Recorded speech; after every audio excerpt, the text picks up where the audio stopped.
Hello hi welcome back to Eros academy. ఇప్పుడు మనం రీజనింగ్లో calendar సబ్జెక్ట్లోకి వెళ్దాం. సో క్యాలెండర్ చేసే ముందు మొదటగా మనం తెలుసుకోవాల్సినటువంటి విషయాలు, సంవత్సరానికి 365 రోజులు ఉంటుంది. అదేవిధంగా 366 రోజులు ఉంటుంది. దీనిని మనం లీప్ ఇయర్ అంటాము. సాధారణ సంవత్సరంలో 365 అంటే మనం 7తో కనుక డివిజన్ చేస్తే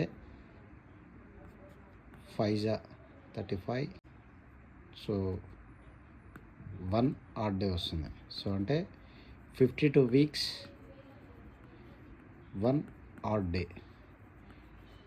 ఇది మనకు సాధారణ సంవత్సరం. అదేవిధంగా 366 by divisible 17, so 52 weeks 2 odd days. అంటే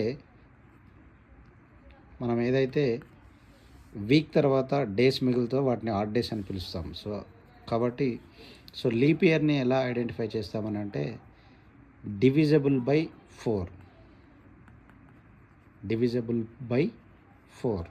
ఎగ్జాంపుల్, మనం ఒక 1948ని తీసుకున్నట్టయితే బై 4 చేస్తే కాబట్టి 1948 is a leap year. So అదేవిధంగా